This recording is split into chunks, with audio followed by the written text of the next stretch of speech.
Welcome back to Booze, Bros, and Cars, your favorite podcast about booze and cars. And we're your hosts. I'm Eric.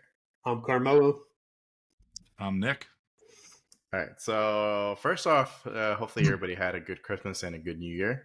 It is the 2nd. So, we're starting off 2024 with a bang and just doing the damn thing with the podcast here.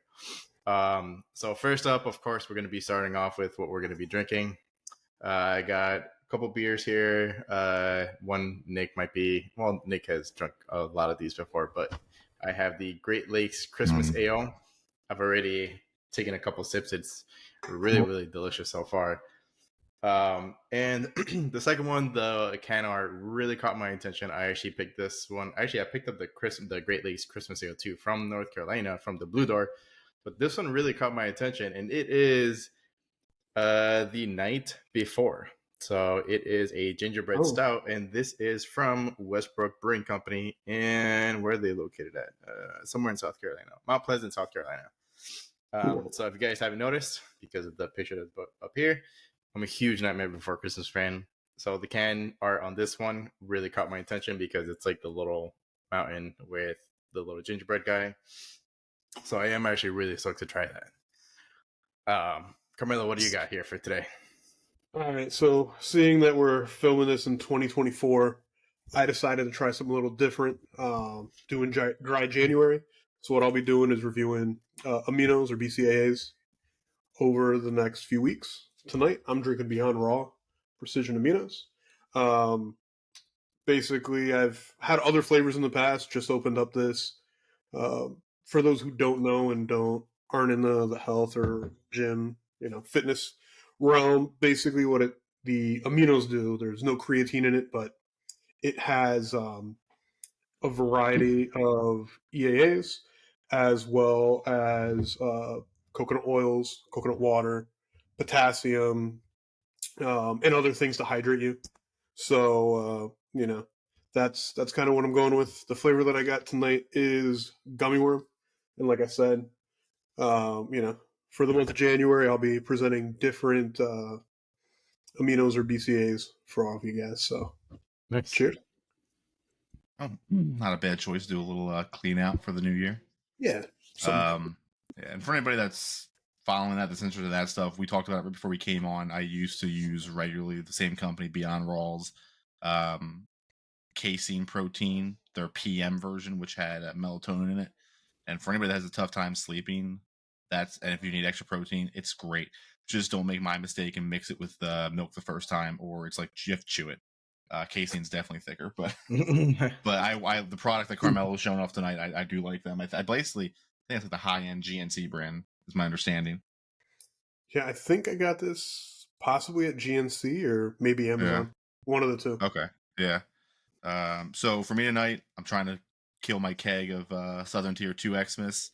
So I got a pint of that. Yeah, I've been out of town and stuff, man. Haven't been around. That's true. Something new. I was in, and we'll try and get some pictures up. I did some little mountain runs in the Explorer ST over Christmas, but I was in Tennessee. My in-laws retired up to Tennessee.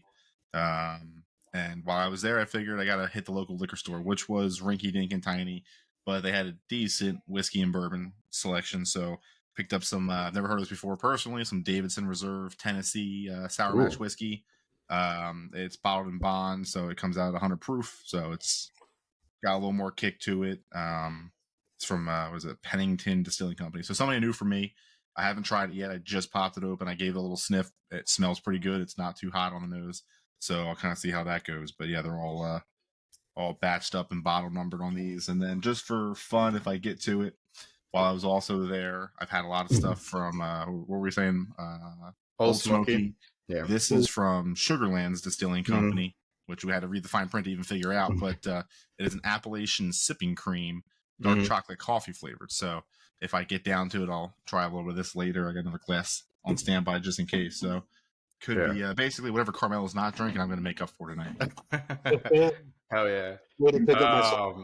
Yeah, dude, we definitely have to try to make our way up there. I mean, like we always talk about making kind of like a group trip outside of the 12 hours of Sebring that we do once a year, which is coming up really, really soon.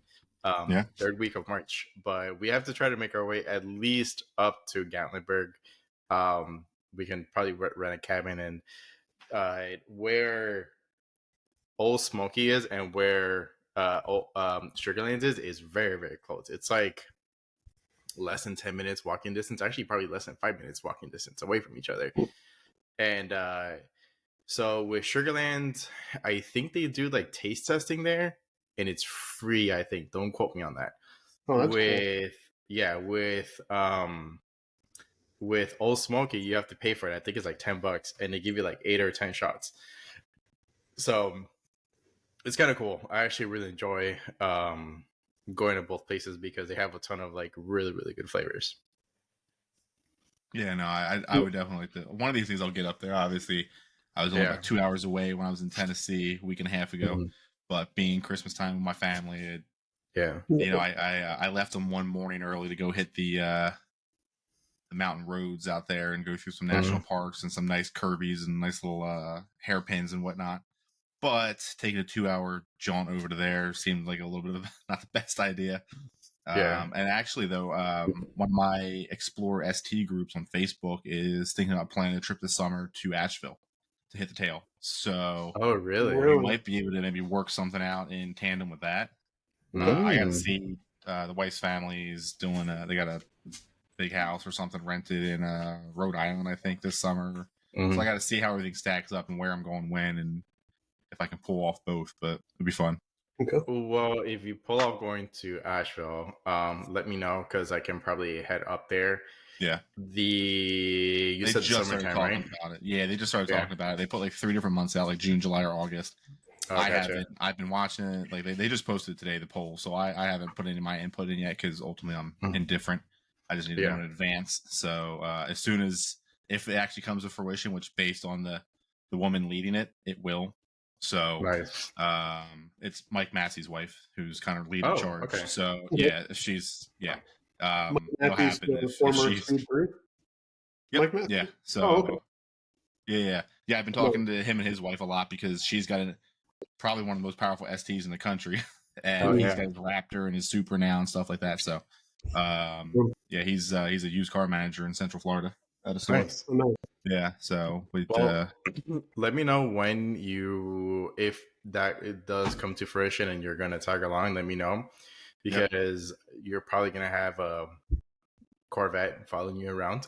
I mean, that's what I figure. I'll give you guys a heads up, and if we could make something of it, we make something of it.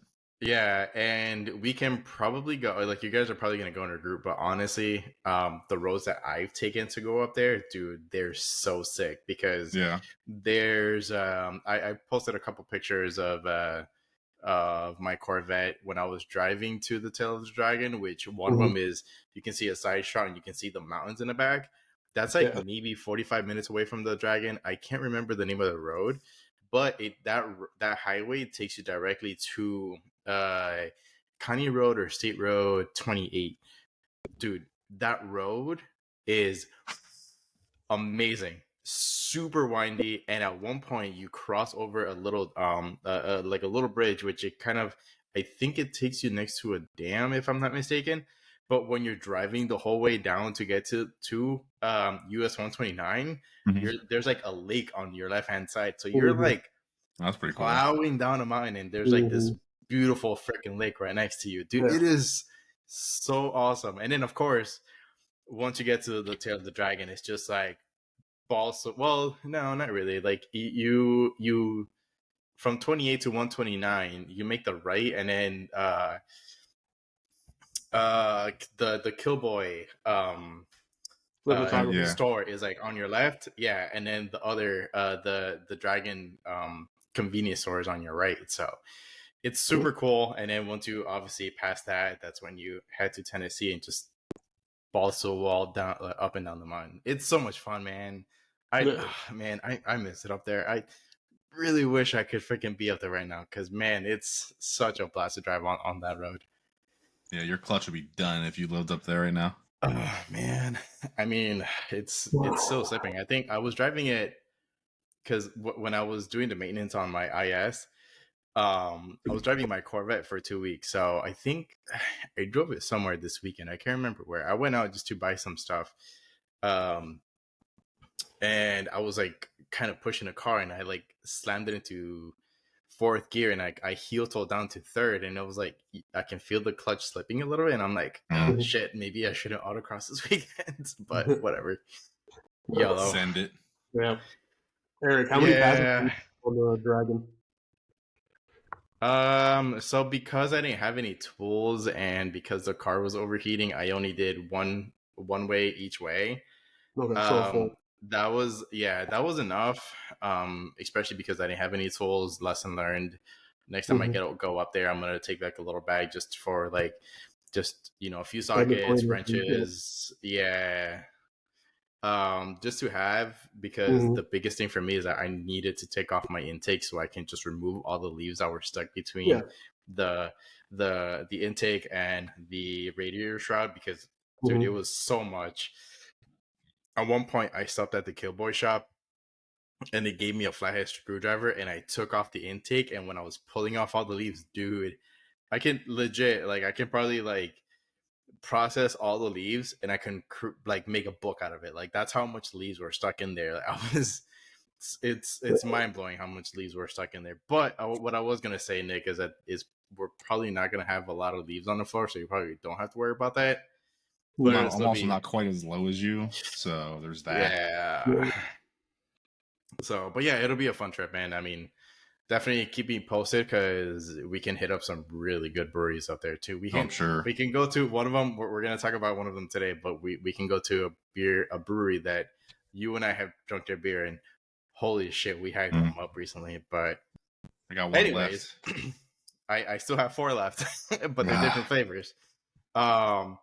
But on that note, what I do want to talk about today for the podcast is we couldn't do it last week because obviously it's Christmas, a lot of stuff kind of came about, but I kind of do want to do a quick recap of 2023, because obviously we kind of ended that season, I guess you can say, and this is a new season, 2024, right? We're going to start fresh, but we want to do a recap of a couple topics here. So one of them is going to be the best beverage that we've actually drank on the podcast, not outside of the podcast, here on the podcast. So Nick, I want you to say what your favorite drink is, because mine is probably going to be the same, but I want you to say it first. I mean, realistically for me, if we're going to talk the beer aspect of it, it is that Burial beer, that peanut butter, coconut. I can't remember the name because it was long as hell. You might have it someplace.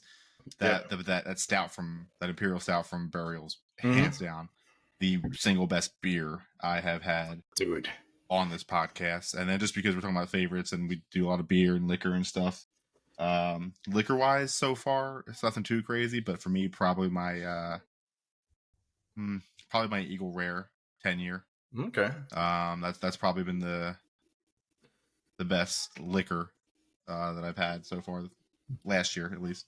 Nice. I'm surprised you didn't say that it was a Whistle Pig. So the Whistle Pig is delicious, but it's different. As much as I like it, as drinkable as it is, it's definitely a funky one, being a whiskey and having like some flavor to it. Okay. I'm not gonna say it's like blasphemous to whiskeys and bourbons, but it's different. Let's call it that. But yeah, I mean, that's probably a close second if I'm going to talk about, what I enjoyed and not just the general quality. Mm-hmm. Nice. All right. So, Carmelo, I'll let you kind of say what your favorite beverage was, but I'm going to say, and I'm going to agree with Nick and say that the Burial beer, and we stray further from our purpose until it becomes no more. I had to write it down on my notes so I can actually remember the name of the beer. But that was phenomenal. It was delicious. It was very thick and boozy, but it wasn't very, very heavy. The flavors of it were amazing. Like all the mixtures of flavor that beer had just blended so well. And I think it was pretty boozy. It was like 13%, right? 13 or It was up 13.5. there, but it didn't Yeah. have that boozy taste to it. You kind of Yeah. whiff of it, but yeah, the flavors all separated out perfectly, but also blended. It was just a phenomenal stout. And for Yeah. like a lot of people are like weird about the flavors, this one didn't taste chemically or overproduced. It just it worked. Well, So you make a very good point about that, because I think that Burial, actually a lot of breweries up in the North Carolina area, they do something that one of my favorite breweries down here locally, we have to go and drink more of their beer, but Big Top. So Big Top actually buys a lot of stuff from local farmers, versus a lot of other breweries that may just kind of go for like just extracts and flavorings and things like that. Now, I'm not saying that all of them do. I'm just saying that you see that more often than what you would with like Big Top, that they go and buy ingredients from like natural or from farmers. But in North Carolina, especially in the Asheville area, you have a lot of people that they support local farmers, because they're big into that, like about agriculture and stuff like that. So I wouldn't be surprised. Yeah, because I wouldn't be surprised if Brewer actually does buy all of their ingredients, like for that they use for the beers.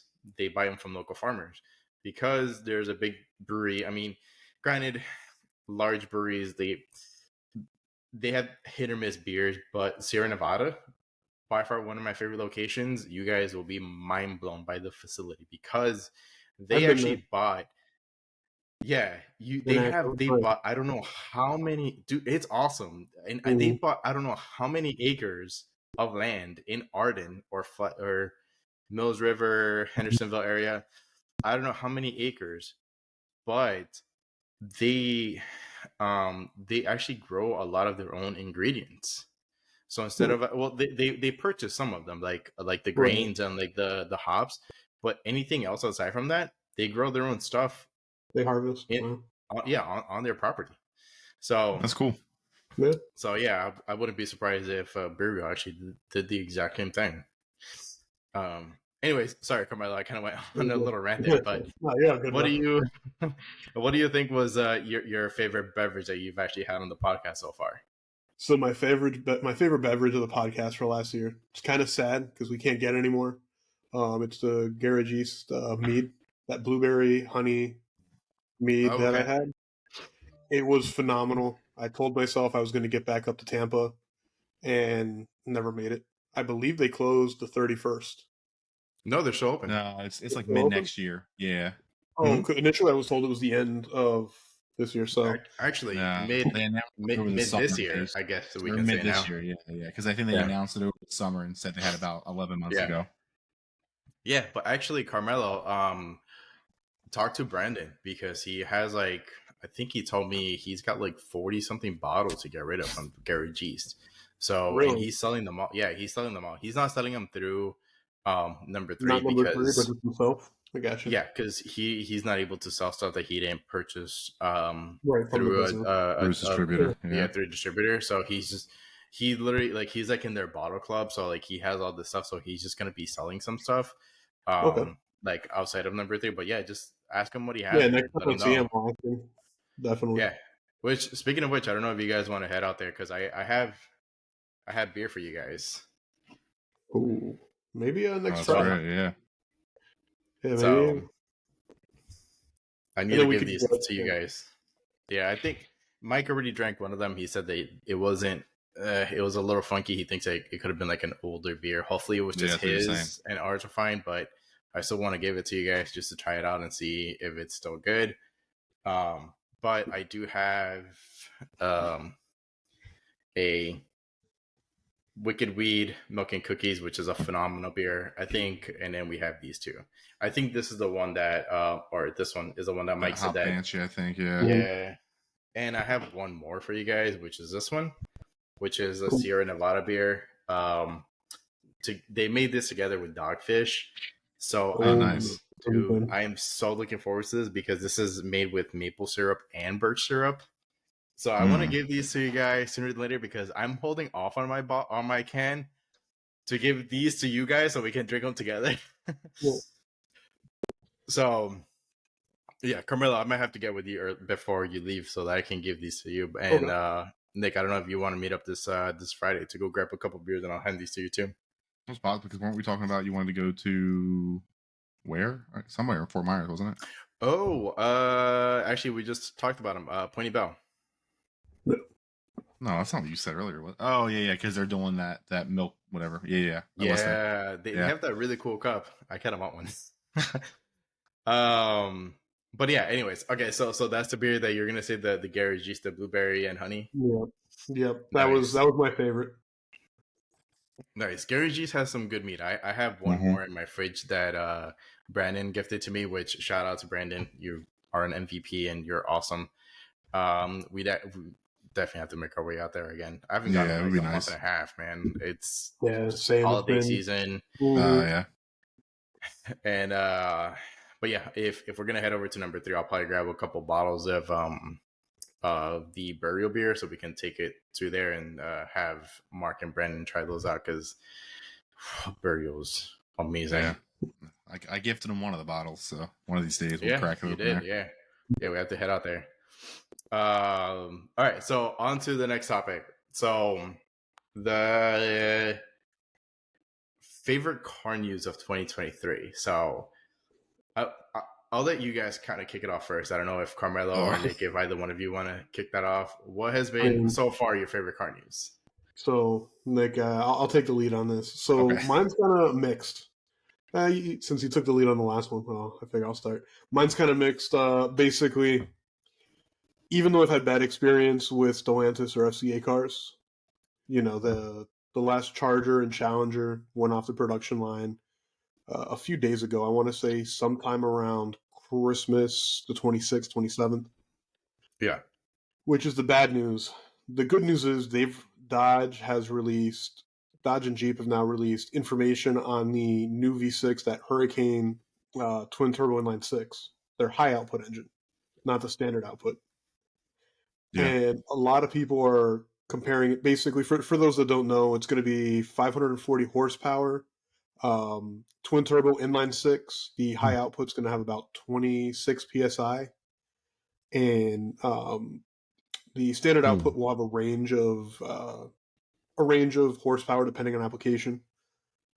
But Stellantis is kind of talking big about this, stating that there's going to be forged internals, forged crank, what else? Steel connecting rods, forged connecting rods. There's going to be diamond on the cylinder heads for better friction.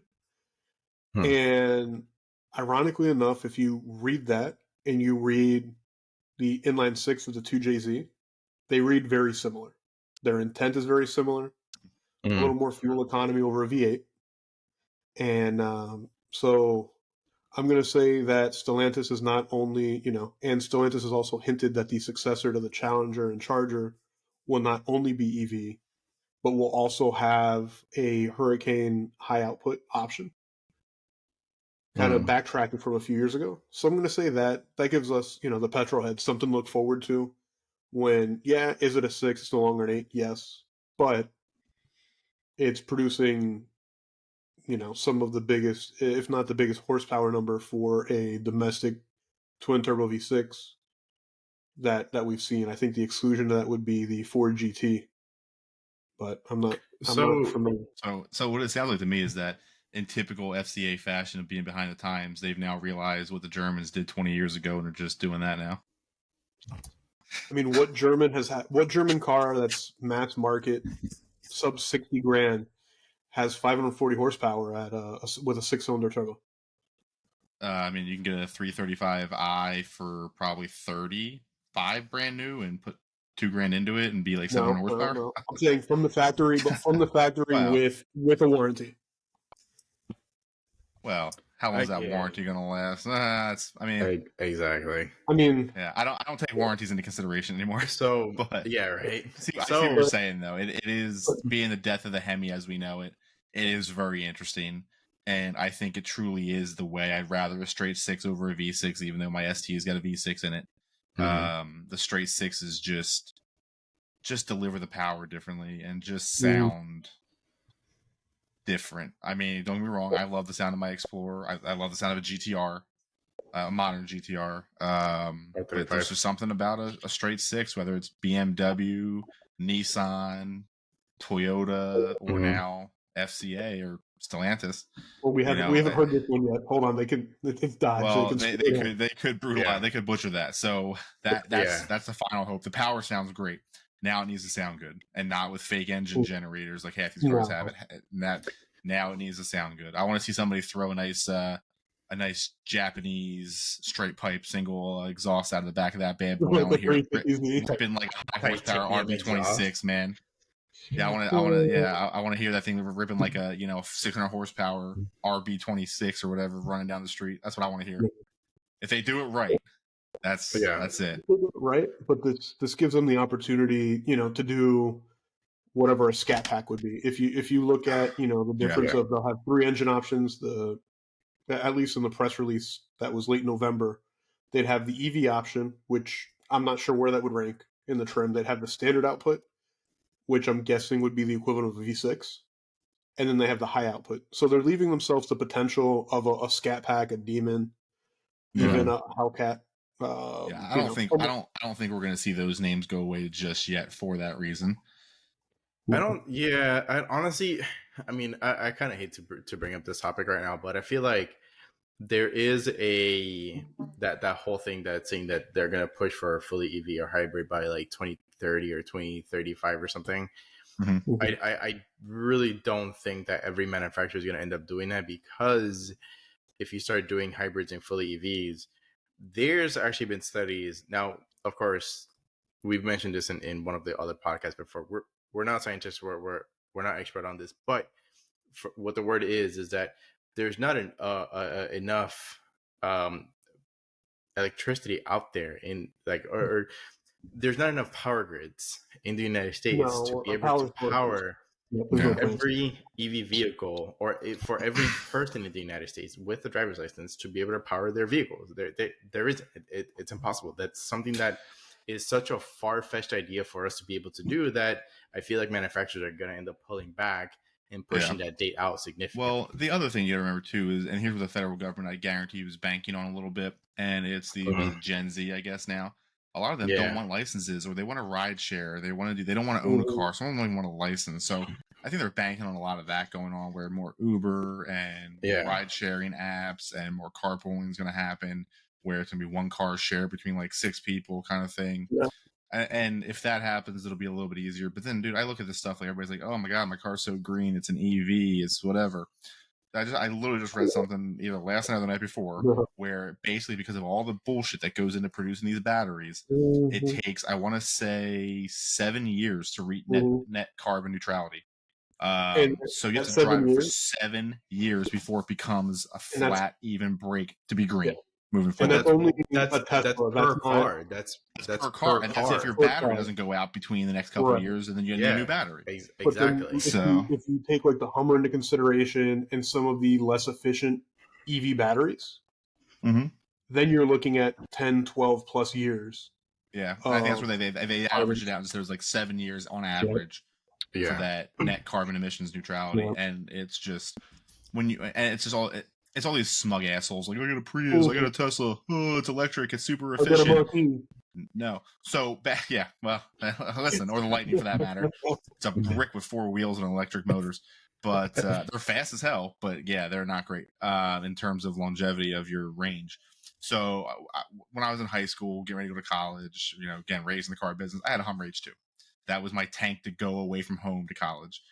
And my dad had this fact that I always thought was just awesome, where basically over the lifetime of a Hummer H2, and because of the production of the EV systems, the lifetime of a Prius at that time, back in 06 or whatever it was, 07, had the same carbon footprint over the lifetime of the car. A Prius versus a Hummer H2, same carbon footprint per the EPA, because of all the shit that goes into mining all the things for the batteries and stuff like that.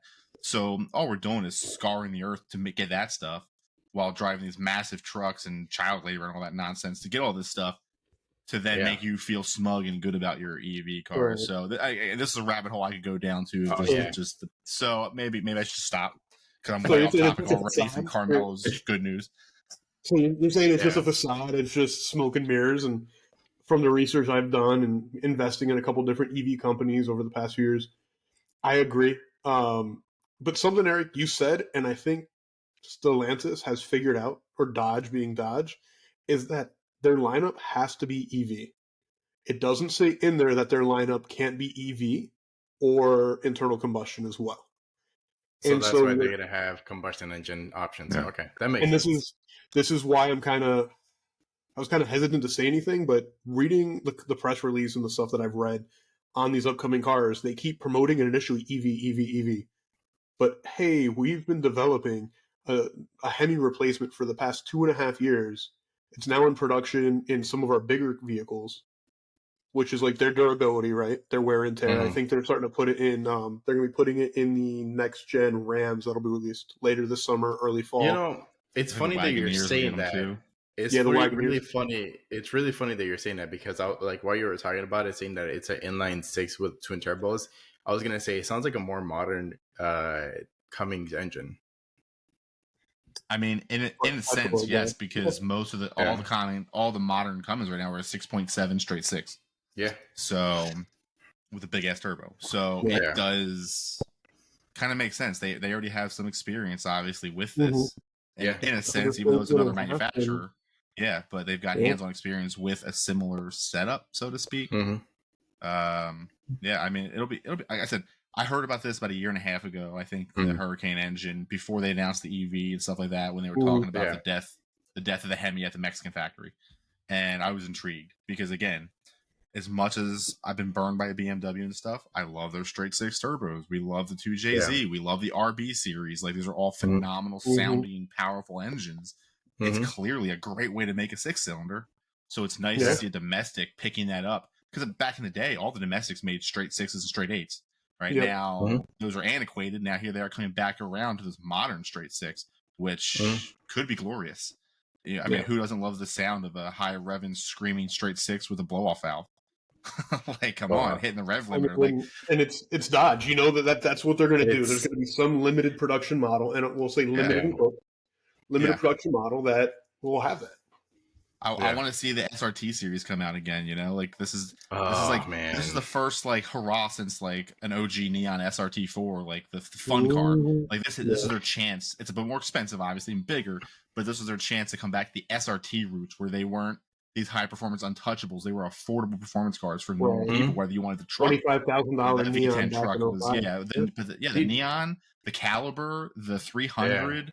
The Ram, that wasn't the Chrysler Cross. Was it the Crossfire? The Crossfire had an SRT6 version too. Yeah. Like I said, none of them were necessarily like blow your mind power, but they were a great package, affordably rounded. They were well rounded. Yeah, and then they broke off like SRT to be its own brand, and then they were specifically building Vipers at the SRT factory. Yeah, but this is their chance. This is their chance, I think, to maybe bring that back. Yeah. So that was the news, the topic that I had. Nick, what do you got? What's your... Dude, this one's... So I got a fun one and one that I shouldn't like, but I kind of do, right? So I kind of have two, because I can't really think of anything super, super major. But the one that I shouldn't have this enjoyable opinion of is all the news about the crashing of the EV market. And the unsustainability right now for that market. Oh man, that's the one that I shouldn't. But it's news that again, I sell some of these vehicles, so it does affect me. I don't want to hear it, but I also am not EV supportive. I haven't been bashful about that, not yet. At least I'm still again holding out for a different alternative that I think will make more sense. Yeah. To be all right. Yeah. I'm gonna cut you off real quick. To be fair, we don't hate EVs. We just don't think we're not ready. The time and place to be fully EV. That's our thing with being fully EV. Yeah, the power capacity and the range is not there yet nationally or for the manufacturers, and that's the biggest issue. And a lot of it's a money problem. It's going to take time. It's that simple. A day and time will come. Yeah, I've driven some EVs at work. They're fast as shit. Even the non-GT versions are pretty damn quick. and they handle well too because of low center of gravity. So I can't Yeah. hate on the premise. We're just not ready, and it's just muddying everything up, I think. Mhm. Now, in terms of like the fun news that may not affect me because Mike's not on tonight because his family is not feeling too well. Kids and wife are sick, so he would love this one. I don't know if this was his favorite, but at some point it basically leaked that Hyundai has confirmed that they are going to make some production-ready version of that new N74 Vision concept Oh yeah. that we've seen as the hydrogen electric, like Mhm. 670 horsepower hybrid that drifts around racetracks and stuff like that. The So that funky DeLorean-looking DeLorean, yeah, the hybrid, DeLorean yeah. looking thing, is based on the old Pony concept. So, like, to me, that's one of those ones that again just proves there are some manufacturers out there financially achievable that aren't Porsche, because we know they Mhm. won't let the ICE engine die. Like, they love that shit. We all do. Oh yeah. But Yeah. to see Hyundai trying to make fun cars with potentially alternative fuels, since the current concept is hydrogen electric, me and Mike have talked about it. We're pretty sure it'll probably come out with like an Elantra N engine with almost 300 horsepower, which, hey, we're here for it. Or whether it's the 2.5 liter or the 3.3 or the 3.5 from Genesis they throw into it to make a fun coupe, I'm here for it. So like that was some fun news Oh. from an enthusiast standpoint. Mhm. So it's not going to be electric only. It's No, going it's to be I like don't hydrogen, I think so. think, right? Yeah. So yeah, the concept itself is their rolling lab for hydrogen electricity with fuel cells. But let's be real, that's still in process, and they're talking about maybe having this ready for, I think, 2025 model year. From mine and Mike's conversation, we think it's a lot more likely for that tiny chassis to have like a 2-liter Elantra N engine. Yeah. I mean, they produce Yeah. about 280 horsepower. That's fun. Or Reasonable. you dip into, now they're saying that they're going to pretty much kill the 2-liter turbo, it sounds like, and upgrade the N's to the 2.5 turbo that's in the Genesis line. Oh, And, okay. and the Sonata Kia N line with almost Qs and 300 stuff, yeah. horsepower. Yeah, the Sonata and the Kia K5 GT run this end. It's a great little engine. So yeah, you go put a 300 horsepower little 4-cylinder in one of these or a bigger 4-cylinder in one of these bad boys with tuning potential. Awesome. And if you want to go one step higher and you want to throw the 3.5 liter Genesis V6 twin turbo in there at almost 400 horsepower, like, okay. I mean, the problem is it's not going to be a cheap car because it's going to be a limited production probably to test the waters, but that gives enthusiasts hope because, again, it's not a $100,000 Porsche. And if it's going to come with a 10-year warranty and power enough that you don't have to mod it right away, even better. That'll be nice, yeah. So- But I think Yeah. that N64, they're only making what, like 100 of those, I think.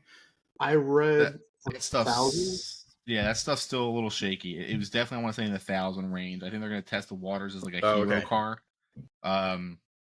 Now the problem is, if it does come out initially as an alternative fuel, we won't see it in Florida. Well, I don't think we're California going to only get car. I see California only. In Europe, Yeah. Europe has hydrogen. I mean, when I was over there renting cars the past couple of years, Yeah, that was something that I had to look out for because there are hydrogen stations there. There are hydrogen stations in Japan. So this might be one of those non-U.S. market cars or specific to California. I see them testing it in Cali because a lot of people, I think I've mentioned on the podcast before, a lot of people don't know this. Back in 2013, you could go, if you lived in California, you could lease a brand new 2013 Hyundai Tucson fully hydrogen electric. no. So I think they may have been the first manufacturer to have a consumer ready sellable vehicle on the roads, full production. But there was a catch. You had a set amount down, a set monthly payment, no negotiation, but free maintenance, free hydrogen fills. But at the end, you had to turn it back in. You could not extend or buy the lease because they wanted to basically rip them down and test them and see what went wrong during the time of the engine or the motors. So they were basically consumer beta testers in a sense. That makes sense. Pay to be beta testers, but I mean, it was like $500 a month.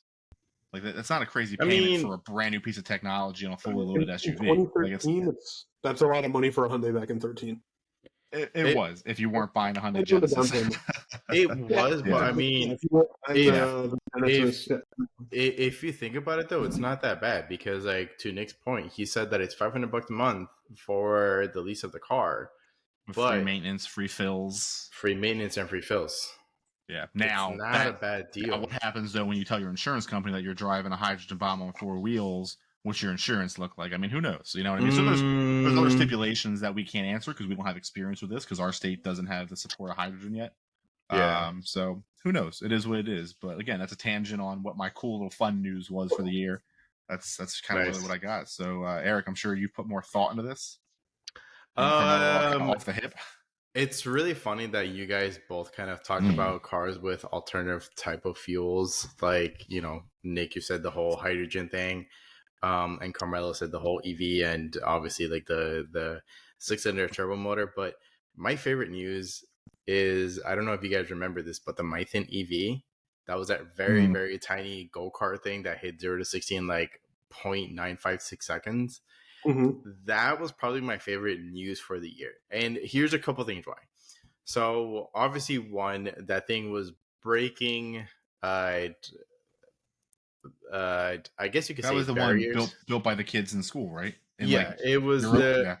it was a kid in With that Sweden. tiny ass little girl that barely fit in it. Yeah, that thing. Oh, okay. Now So- what we're talking about. Yeah, so that was probably my favorite news, but here's the reason why. It's because first off, that little thing that was built, it broke down a lot of records and barriers in the automotive industry. So obviously you have a single go-kart freaking car driven by like an 87-pound chick. And the only reason why I remember that is because I had to watch that podcast to make sure I had all the information correct. But it broke a lot of barriers. I mean, granted, Mython is not a mass production vehicle. It was just a car that was a project for some kids in Sweden. But I feel like a lot of manufacturers, they have to look at that. And they have to understand that you have these kids in school. Granted, I mean, these kids are in Europe, they're in Sweden, but they have enough passion of not just mechanical engineering, but automotive engineering to be able to build something that has that performance of doing 0 to 60 in less than 1 second. That is amazing. I mean, granted, you have a lot of manufacturers that are able to build cars that weigh so many tons that are close to it. They're probably like 1.6, 1.8, 1.9, 2 seconds. But they have to kind of look at this thing and be like, okay, how can we actually get there with a production vehicle? I mean, granted, think about it, like a car that hits 0 to 60 in less than 6 seconds, the G's won't have to be freaking insane on that thing. It's got to be accelerating like a bat out of hell. But it's cool because it's Gen Zers that are passionate about cars to be able to build something that can break records. So that's kind of my favorite story of the year. Well, and I think that little guy, like, what's cool about that is that could be the next version of like shifter carts for racing, right? Because everything's going Formula E and stuff. Now you got this tiny little guy that fucking hauls ass. Like, imagine that thing on an autocross track or a little shifter cart track racing around. Yeah, eerily quiet. But that also, like, talking about that reminds me of, was it the Mick Murdy Spearwing this year? Oh yeah, made some massive news in that super fast EV, small compact little thing. So I mean, in terms of the small compact EV supercar potential, this was a big year for that kind of stuff. So again, back then, we don't hate EV. Some cool things are going to come out because of it, but it's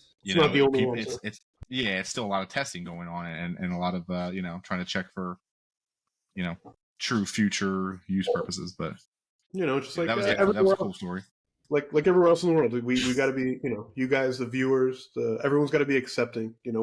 We accept EVs, we accept hybrids, we accept hydrogen. We love internal combustion. We love cars in general. Right. Because cars, trucks, SUVs. Yeah, cars, trucks, SUVs. Like, because you have to think, you have a lot of cars that are built for a purpose, right? Obviously, you have trucks that are built for a purpose, SUVs that are built for a purpose, and then of course you've got the small and mid-sized cars, and you have your sports cars and things like that. So we don't discriminate against what type of car that is actually being built or modified or just out there. It's just we just have our preference, and as of right now, like ICEs is what's been proven and has been true, and that's what our preference is. I mean, I feel like hybrid is doable. I mean, I can see myself rocking a hybrid. I had an Explorer hybrid for a while, and I gotta say, I don't think it's fair to compare a hybrid engine to an EV, only because hybrids have been around that technology since the mid 2000s. Ford had them in the Escapes. late Yeah. 2000s, early 2010s. Obviously, Toyota's had them since the late 90s. Honda had the Insight, the original Insight, way back in the late 90s. So Yep. this What was technology, that? What was that car that Honda had that was for sale in California only? Was it Nick? You might know what this is. Do you remember I'm not that? sure of the Honda, but Toyota's got one now called the Mira, the Mira. No. Mira, So something like Are that. you thinking of the Toyota Chevy EV in the Honda. early No, 90s? no, it was Honda that had one. It wasn't the Insight. It was the mm, I'm gonna have There's to look it another up. funky one, and I can't think of what it's called, but I think I know what you're talking about. It was Maybe the Echo, the original Echo. No. that was Toyota, wasn't it? Oh, that was Toyota. Yeah, I think that was Toyota. That was a fun, ugly little thing. Yeah, but they had like initially it was supposed to be hydrogen or a The hydrogen. Honda Clarity. Clarity. Yeah, Okay. okay, I have heard of that one. Yeah. I think the Clarity was basically an Insight with a modified drivetrain, though, wasn't it? Didn't have the rear wheel It's covers and stuff. It's I didn't have the wheel covers. It's possible. But I remember seeing that thing around. I saw like one or two of them, and I was like, "What the hell? Like, what is this?" Yeah, Now I gotta look. yeah. up. Well, Is it they the- still make them. They've made them up through 2021. You could buy them still, I believe. Yeah. and I think the Insight came back out as a replacement for it. But yeah, the Yeah. Clarity was a hydrogen fuel cell vehicle. Oh, was it really? Okay, I wasn't sure about I that. was just looking up real quick. It's from 08 to 2014. Yet Mhm. I'm seeing them for sale up through 2018, 2020. I see some. So Yeah, because I remember seeing a couple of them, and they had California plates. When I looked it up, it was a California only vehicle. But if it's hydrogen, what's the range on a hydrogen vehicle? depends on the tanks. Depends on the tank. Yeah, Does it really? Yeah. yeah. Hmm. It's no different. It's no different than gas in a sense, except rather than gas combusting and directly moving the drive line, Mhm. you're dealing with hydrogen being converted over in basically a reactor inside the vehicle into Gotcha. electricity to power the electric motors. So it just depends on how much capacity the fuel cells have at the end of the day, which is why Gotcha. we talked about this again back on alternative fuel. There's that one crazy car like the Meissen, I can't remember what the hell it is, but it's something European where it's got those like squarish cylindrical tanks that pull out of the back that you can replace quickly. Oh I yeah, can't- yeah. We talked about that here on the It's podcast awesome once. Yeah. looking, but like that to me is something truly usable for a quick purpose for a commuter vehicle. So like that I think would be pretty cool. No different than driving to Lowe's and here's my propane tank, give me a new one for $18. Off I go. You know, Yeah. so if they can get to that kind of point where they can come up Mhm. with a international accepted design and like nozzle A or whatever, you know, Mhm. coupling system where they can just quick swap over and all the tanks are the same, like that would be awesome. So Yeah. I think that is way more potential for the future. But then you get people that, oh, hydrogen is a limited resource and this and that, and then also Oh. pulling hydrogen out of water Yeah. and out of the air isn't the cheapest thing either. So it all becomes a financial problem at the end of the day of which way we go alternatively because none of them are particularly cheap. Well, Fossil fuels maybe- are known maybe- and accepted and easy. Yeah, maybe what we need to look at is something that has been around and has been used for obviously for not just vehicles just for day-to-day use, but also for performance vehicles. But maybe we should not focus so much on EV vehicles and hybrid vehicles, but maybe start pushing more corn fuel. I mean, it works. I mean, we started doing it in this country and then Yeah. It was too inefficient. I Uh-huh. mean, we tried the corn and it was very inefficient. It ended up putting a stress on the farmers, and there was an increase during all that on the price of corn. Went from like 99 cents Yeah. a stock to like $2.99 or something outrageous. the other problem, and we still see it to this day, I mean, how many guys that run a mix of E85 carry Yeah. test tubes with them to test this shit? Almost every Yeah. single one of them. And almost none of them come out to 85% ethanol. So Oh no. it's the quality of the fuel available as well seems a little lackluster. Leaves No, a lot for to sure. desire because there's no consistency, which seems to be a problem. Which is why now so many guys are just investing into flex fuel sensors for their fuel systems to just be able to see live time and tune accordingly because you just can't trust what's coming out of the pump. No, Yeah, for correct. sure. But I mean, like, even if that were the case, I feel like corn fuel would be a good replacement for fossil fuels, considering the fact that corn is just so easily attainable right now. Right, and it's manufacturers can relatively easily continue to make things flex fuel, so they can run back and forth between them. Mm-hmm. It's just a matter of them doing that, people knowing it can be done, and opting to fuel up with less expensive E85 when they come across it. But yeah, exactly. And they need to find a way to make it more efficient as well, not just the manufacturing process, because that was one of the issues that they had as well. Is during the purification or creating the I want to say gas, but creating the fluid itself, it was just very inefficient. There was a lot of burn off, and then the manufacturers, it seems like they just kind of abandoned the idea once they got the flex fuel, and didn't want to dedicate it, because I mean, you guys, I think both of you have ran E85 vehicles before. You lose 30% of your distance. I mean, Nick, your truck's now. Have you ran E85 in it? So I can't run full E85. I can run up to E50. Anything after that, and for anybody watching that doesn't know, like if your car is not set up for it, if the fuel system is not set up for it, you can gunk up your fuel pumps and gunk up your injectors if you run too pure E85. My tune is set to E30, but I can run up to E50 safely in my car as it is. I have run up to E40 in the Genesis. Yeah, I mean, the extra power is nice, but there is a dip in fuel economy. It burns hotter, burns a little bit more. But the extra power is nice, I will admit. So is it more efficient? No, but the extra octane aspect of it is nice. No, for sure. When through the seals, it'll eat away the seals. That was the issue I had with the Speed 3 is as I got above E50 on, I was on a Cobb tune from a local. I was on the Cobb tuner from a tune by a local guy. It was one of those anything above E35, and I started. I don't know. I just got apprehensive, and my fuel economy went from 280, I think, a tank, 250 to like 160. Part of that's my foot, but right. You're losing 100, 120 miles. That's substantial if you think road trips. As in, for me, I'd have to drop $4,000 in the Explorer just to be able to run pure E85 to get the upgraded injectors and fuel pumps. So it's like for me to burn more fuel. I mean, it's a little less expensive per gallon, but I'm going to burn more. I'm going to be heavier in the throttle. I'm going to, Yeah. Well, like you to your point, like it's more ideal to go for more to go towards a more of a flex fuel system because the car can actually adjust according to E85 versus combustion or just which all the domestics used to do for a handful of years. Exactly. And they just, to Carmel's point, they just all kind of stopped supporting it because it really wasn't going anywhere. No, for sure.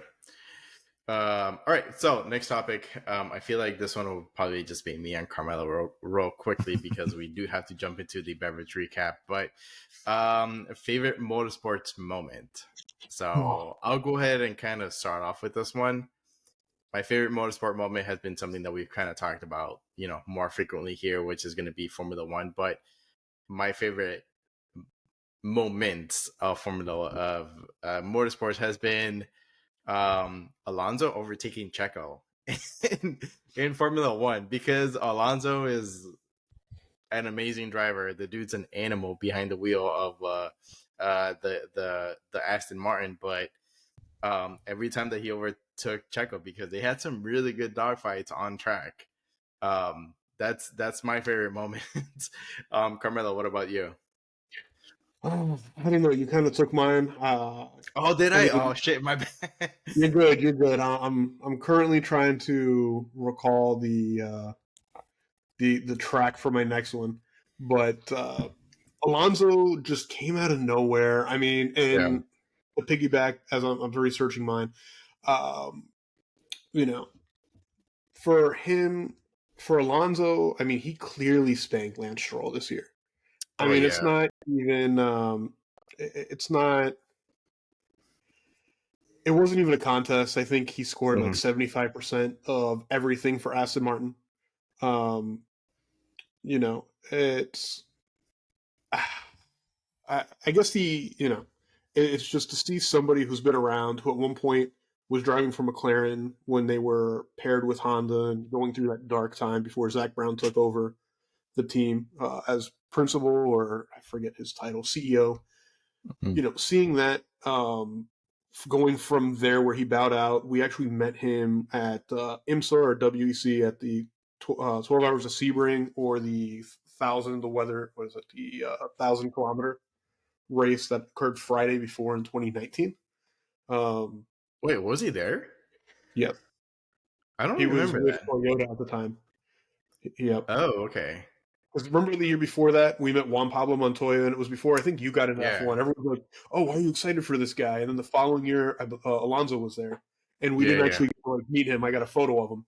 Montoya was Okay. racing for Mazda, right? Didn't we meet him through the Mazda No, VIP stuff? he was He was racing racing for Toyota. for he was racing for Okay. Toyota. No, So Acura. He was racing for Acura. maybe. He was racing for Acura. Yeah, Penske? yeah. No, it was I think in 2018, I think Acura was Is that Wayne Taylor? No, back then? The Patron Acura. I thought Patron was Honda back then. No, I can't remember, man. Patron before was Nissan, Oh, and then Patron went from Nissan to Acura, and then now it's Wayne Taylor Racing. But I think he was driving it no, when. he was driving a Toyota. I just pulled up an article. Oh, was so he Toyota? Okay. during the 19W season, he set the fastest lap ever recorded at Sebring in the number 8 Toyota TS050 hybrid. His 1 minute 40. I thought you said it was 2018. It was 'Cause 2019. I said it was 2018 or Okay, 19. okay. It was 2019. Okay. 18, I believe 18, no, 17 was his last lap, or his last year with McLaren. Oh, okay. 18, I might be off by a year, but I'll just never forget. We saw him. I got a photo of him. That was Yeah. the year that we did the whole driver corral, and Yeah, We we will- got to do that again. That thing was Yeah, kind of it's cool. fun. It's It's crowded, crazy. but it's cool. yeah. But I think that was the year Larry Chan, right, was there. Yeah, it was 2019 when I saw Larry Mhm. Chen. Yep. No, So it was- you were fanboying like- over him. I was fanboying screaming over at Fernando. I was screaming and fanboying over that Asian with the with the camera. So all right. So getting back to the topic, it seems like I kind of sidetracked. But yeah, Fernando, we love you. Sorry about you and Taylor Swift. You'll have your chance. I don't know. Kelsey's a joke. good guy. It's a joke. It's a joke. Now, there was rumors earlier in the season that he and Taylor Swift were together. It would have been a good match. It would have been a good match. Yeah, I Taylor would missed have. out. I couldn't wait for the song to come out. But The album. yeah, the album. So being an F1 fan, a huge F1 fan, and being Italian, I kind of have to be somewhat of a Ferrari fan. And for some reason, I'm not the biggest Leclerc fan. Nothing against him; he's a great driver. He has his highlights, and then he's MIA. Yeah. I'm a big Carlos Sainz fan. I've been a fan of him Oh, yeah. since he was on the Red Bull Junior team. So my favorite racing moment was him winning Singapore. Yeah. I mean, the way that he drove, I where agree. he towed Lando to second, not only because they're bros, but because that was his defense against the Mercedes. And then nothing was better than, in the last sector, the last lap, the Freaking Russell crashed. Russell, yes. That I was, dumbass. and at times Russell has potential, but he just comes off so arrogant and so cocky. And he wants to be the number one driver, and does he have it? I think he has it. But then he does things like this. No, he doesn't. And He does it because he always gets overzealous and he screws up and crashes. I mean, Valtteri So Bottas, he will never be the number one driver. He will. And not. so, He won't. it was just that. So that whole race for me was satisfying to see that one. I'm Yeah. a Red Bull fan, but Max didn't win. No offense, Max. Got nothing but love for you. Yeah. But it was good to see a mix-up. Strategy came into effect, and somehow, I mean, Carlos decided the strategy almost like what we saw with Sebastian Vettel back in the day, back in Yeah. the late teens when he was driving for Ferrari. Yeah. So seeing that their number 2 driver, and not that they're going to admit it, but Carlos is their number 2. They're signing long contracts, extending contracts with Leclerc. But Carlos this season was the one that delivered on multiple Oh yeah, occasions. for sure. And I feel like this season should show Ferrari that Signed should be the number one driver for them. So He should be. He should be. he should be, with them signing Leclerc, I think, on like a 5-year deal with a 2-year extension or something outrageous after the end of the season. Definitely, we'll see what they do with Carlos next year. But as far as continuing him, but between him being the underdog and being, the second car, outshining everybody who, Leclerc has everything to be the next, superstar for Ferrari. Mhm. But just everything in that race in Singapore, I gotta say that was my highlight. If Max couldn't win and Lando couldn't win, Carlos is my third favorite driver. Nice. So hell yeah. No, I definitely agree with that. That was definitely a good race. And I like Lewis Hamilton, but I can't stand Toto Wolff or the Mercedes team. So yeah. Lewis is still talented. Proved himself in that race as well that he could handle it. He could handle the pressure. And satisfyingly drove right by George Russell. You would probably be proud of this, but shout out to Ferrari and to McLaren for praising a competing driver at the Singapore race, because Mercedes wasn't there to actually, hype up their driver. But Ferrari and McLaren were both like, hell yeah, Lewis, you drove a hell of a freaking race. Like, they were hyping him up. They were there at the finish line. Well, that was the old Lewis. That was the old Lewis that we saw, in last year, 2020, season 22 had to be terrible for Lewis. I know there was rumors in 21 of him possibly retiring. They were doing that EV. He had the EV Baja program that he was running, heavily involved with a couple other things, organizations and stuff. But to see him come from not a bad 2022 season, but for him, the expectations he set for himself, not the greatest, and then come back and prove his worth and just come back with the confidence that he's always had. 22 was definitely not a great year for Lewis, and neither was 23. But hopefully, 24 season hasn't started as of yet, but no, but he's still talented. He still has see in February, March. Oh yeah, absolutely. Yeah. Anyways, let's go ahead and jump into the beverage recap here. I'm gonna kick it off. Nick, wow, this is really good, right? The solid ass Christmas sale, man, dude. It is so good because the cherry, I don't know. For me, the cherry was very subtle. What you can taste more is more like of the honey. But wow, it is a really delicious beer. I feel like it's not a very strong beer, right? It's only 7.5%. Not a very strong beer, but it is really good. I can see myself drinking this more of a Christmas beer in the future. Unfortunately, we don't get it down here, so I'm gonna have to make trips up to North Carolina and buy cases of them at the Blue Door, because I know that they have them. Shout out to Blue Door for having these beers on stock. For the night before, it's really, really good. It's a little bit more boozy than the Christmas ale. It's 11%, but it's good. It has that gingerbread taste.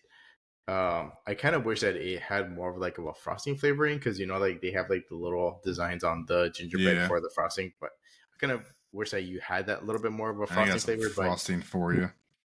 You would. I mean, are you talking about the cream that you bought? That sweet cream, Nick? Yeah. It's the mascarpone cream that I make for my tiramisu. That's what I'm talking about. Yeah, exactly. It's delicious. Anyways, it's still a really good beer. I'm enjoying it. I have like maybe a third of the glass left, so I'm gonna enjoy that. But it's actually really good. It tastes like you're drinking a gingerbread cookie. So, it's really good. Nick, what about you? Or Carmelo, what about you? So the Precision Aminos from Beyond Raw gummy worm, I like it. It's, I don't know, Nick, I know you've had their stuff in the past. I like their gummy worm flavoring because it tastes like a gummy worm, but it doesn't have that sweet sugary taste. Yeah. So yeah, no, it's good. Like I said, I've had their products in the past. Helps keeps me hydrated. For those who don't know, I work out 5 to 6 days a week, anywhere from an hour to hour and 45 minutes. No, it doesn't look like it because kind of fit, kind of fat. Love to work out. Love my donuts, pizza, and burgers. But just taking the EAAs or the aminos just keeps me hydrated. I'm not the best at drinking water throughout the day, so instead of drinking a gallon and a half of water, I can drink just under a gallon, between 3/4 and a gallon, and drink some aminos and be hydrated. So no, it's good. Something different, 0.00 ABV, but it's all good. You Yeah. can fix that. A couple shots of Everclear, we're good. Yeah, right. Some vodka, some Yeah, Tito's. but I've blown through my Southern Tier 2 Xmas, which Eric for a replacement for Great Lakes Christmas sale is a phenomenal choice. I have not cracked into my sipping cream yet. I may not at this point because I'm just about finished as we're coming to the end here with my this Davidson Reserve, which again I'm kind of happy with this purchase. Nice. It wasn't the most expensive thing in the world. It wasn't the cheapest whiskey in the world, but it's got a great flavor. Being that it's a sour mash whiskey, it reminds me of Jack Daniels, but just smoother, cleaner, kind of more. I don't want to say craft or maybe just more care taken in the smaller batch aspect of it. I think for the $60 whatever I paid for it, it was a great choice. I like it quite a bit. I said it's going down pretty easy, and that'll probably be it for the night for me after this. Nice.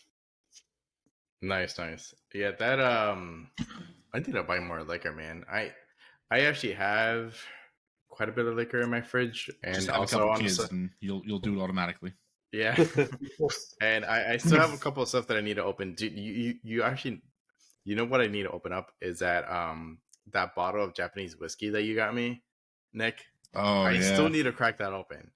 And I actually might give you one, but or I might bring it out next time we meet up. Well, so if we meet up this Friday, I'll bring it with me. But I got 2 more bottles of the Flor de Caña, the 10-year. Was it 10-year or 12? 10-year. 10-year.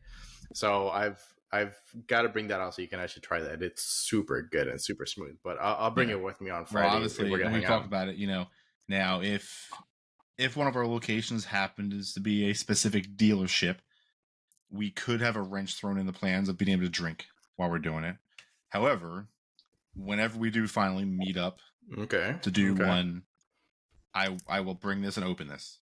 Oh yes! So our little Sam Adams Utopias guy. Right, so you've got that. I haven't cracked it yet. We're gonna crack this when we do our first in person. I've got this. I've got this, Nick. Whenever you turn around. Oh yeah, the Don Julio 1942. That shit's delicious. Yeah. I might be taking a couple of shots out of this weekend because my aunt and uncle that got me that bottle, they're showing up this weekend, so I'm probably gonna. Yeah. Well, no, they've had that to drink. I've got some stuff in my fridge that they bought, but I brought some stuff back from Sierra Nevada that we can drink with them. But anyways, they're cool people. They're awesome. Yeah.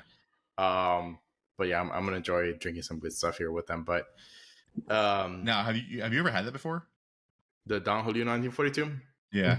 Yeah. So I actually did drink some on the podcast right after the Mexican GP because I was like, you know what? We had a Mexican GP. I have tequila. Let me drink some. So it's so smooth, bro. Like holy shit. No, it really is. But yeah, next time we meet up, I'll bring it out so we can actually enjoy some on top of a bunch of other stuff that I've got in my fridge. Yeah, I mean, don't get me wrong. I mean, I spent a nice amount on the Utopias, but I mean that bottle there, if you haven't looked into it, that's a solid $200+ bottle of tequila. Yeah. It is some good smooth shit. So yeah. Anyways, so to wrap up today's episode, because we're kind of closing up to an hour and 10 minutes, we do want to talk about what we have planned for this year. So we do kind of want to switch up the podcast a little bit here for you guys. Specifically, one person that me and Nick know that he's been hunting out Nick for how we should actually do our podcast, but we're not going to give any details out because we do want to kind of make it a surprise here for you guys, but it's going to happen. He knows who he is. He works at a Subaru dealership. You know who you are. Thank you for supporting us, but what He you've been keeps asking to be our sound guy and producer. Oh, really? Oh, shit. Nice. So what you've actually been hounding down, Nick, it's going to happen. We have to figure out a couple things here, and we're going to make it happen, hopefully within the next month and a half, hopefully. I think. But we're going to make it happen. I feel like you guys will like how we're going to be, the direction that we're going to be taking the podcast. Aside from that, obviously, we do want to bring out more driving content. So pre-podcast, me and Nick and Carmelo were talking about doing possibly a dragon run this year. So you guys may have seen my dragon run video where my car was overheating like crazy thanks to a bunch of leaves and me stupidly not having any tools. We might be going back to the dragon this year, and if we do, we'll be more prepared and we'll have a ton of footage for you guys. So that's one thing in the books that we have planned out here for you guys. Another thing we have planned out is going to be more autocrossing content. So we're going to be autocrossing more. The one thing that we kind of might be doing, hopefully with the help of Nick and his dealership, if they allow it, is going to be some review videos. So maybe doing some reviews and things like that. May not be special vehicles because special vehicles we're not going to be able to drive, but maybe we can review some other stuff here and there.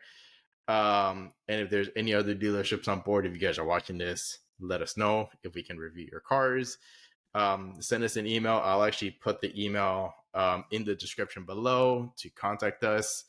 But yeah, we have more plans here for you guys. We want to add more content to the channel. I don't know if Nick and Carmelo, if you want to add some further insight of what we want to do in the future. But yeah, we definitely want to bring out more content here for you guys. Yeah, I mean, I think from our conversations, we want to do a handful of things. And again, not going into the changes of how we want to present the podcast until that time comes. But like I know, Yes. you know, we talk about all the time. I get ragged on by everybody, my wife and even my father-in-law, about not working on my Porsche. And Yes. guys at the dealership all the time. So like for me personally, automotive wise, one of the big plans this year is to start getting my hands back on the Dyne 4.4 and start getting the suspension all pieced together and get it at least back to a rolling chassis while the weather's still cooler. So we've got that going on. Again, the tail of dragon we've been talking about. Two things at some point this year that I'm hoping to bring some content from is I've only got about 4 to 5 more months where I can schedule my Ford ST SUV experience in Asheville at the Biltmore Estates. So I'm going to work on doing that with me and the wife up at the Biltmore Estates with Ford. Of course, I'll have my GoPro 360 out there to get some video, whether I'm autocrossing their car or driving through the mountains with my car. And we also, this is something that Carmelo does some overlanding and whatnot, but my wife's got the Bronco Outer Banks.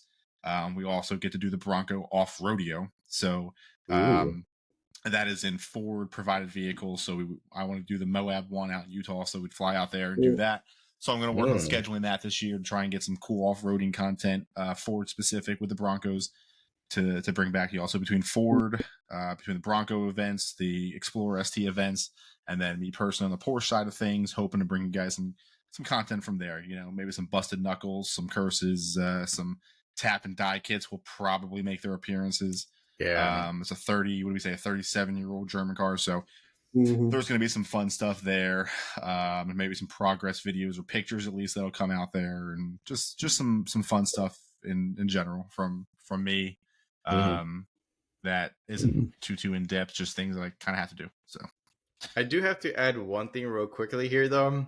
He's not here, but to your point, we do bust your balls in regards to working on the Porsche, but we have to bust Mike's balls because he's been talking about selling that damn Miata for like the last 2 or 3 years and fixing the air conditioning that hasn't worked for almost 3 years.